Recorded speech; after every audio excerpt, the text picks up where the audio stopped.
I ask you a question? Why do we do this way? Is that an opportunity to end a conversation? Or is that an opportunity to start a conversation?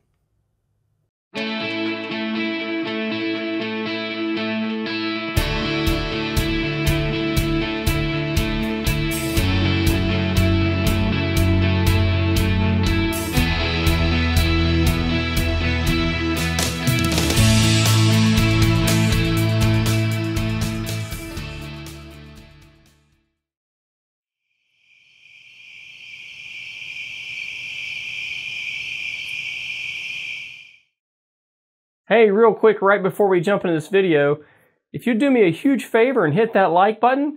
Also, thank you for subscribing to this channel. If you'd like to be notified of future videos, please hit that bell icon. Have a great day and enjoy this video. I want to say this up front. This video could be implied by some viewers as an opportunity to start questioning everything. Maybe because they like to buck the system or stir the pot. Or some might say we just need to change things just for the sake of changing things. Some might say this video has some sort of social or political agenda. But I didn't make this video for any of those reasons. To get this conversation started, let me give you an example of something that has turned into a tradition in scouting. I started scouting way back in the 80s, and I know that was a long time ago. The uniform when I started scouting, all those years ago, looked a lot like the uniform that we wear today.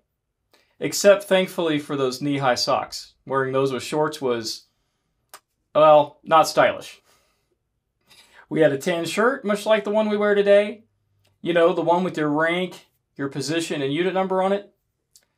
That shirt was part of the full uniform of the day. And back in the day, that uniform was called the Class A. Now, did you know that many years ago, the name of the full uniform was changed from Class A now to be called the Field Uniform? Now, myself included, raise your hands, who has called our Class A uniform the Class A? See, I already messed it up.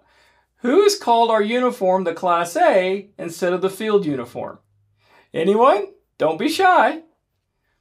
Now I know I have, and I just did it. It's a part of my subconscious. Anytime I start to say Class A, I have to deliberately remind myself to remember to call our uniform the field uniform and not use the word Class A. So how does this happen? How do we make a tradition in the name of Class A? Well, like how a lot of non-religious traditions get started, they tend to start with an idea.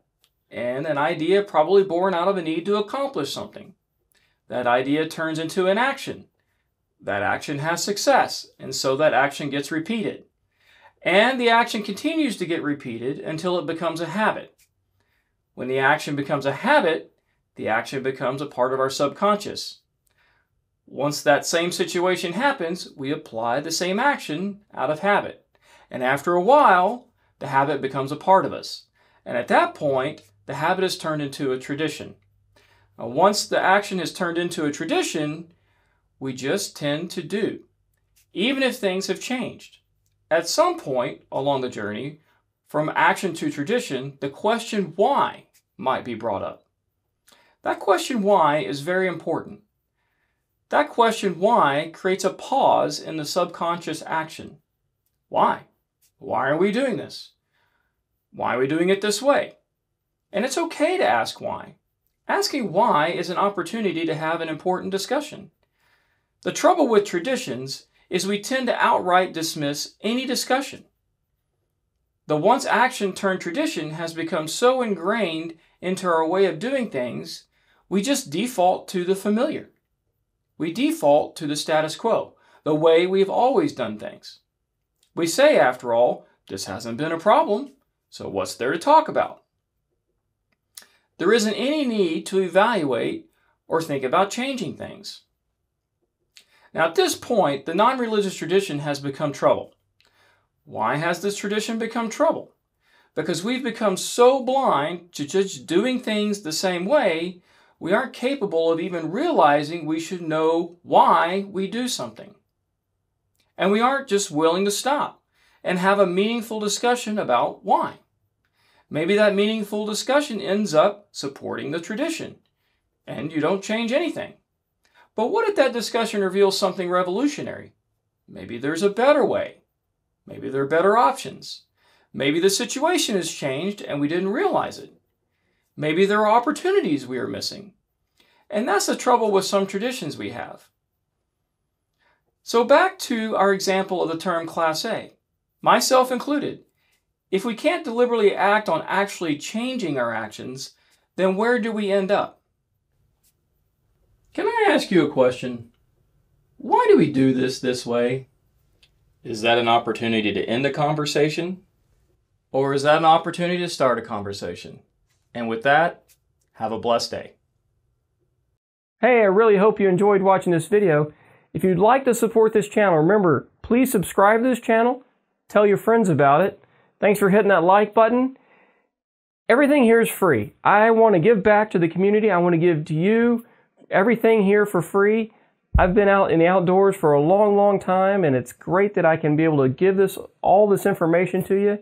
That is what's most important to me. If you would like to give back, I do have a GoFundMe page set up, and you can follow the link. And if you'd like to, if you're a youth with your parents' support, I would gladly accept your donations. Thank you and have a blessed day.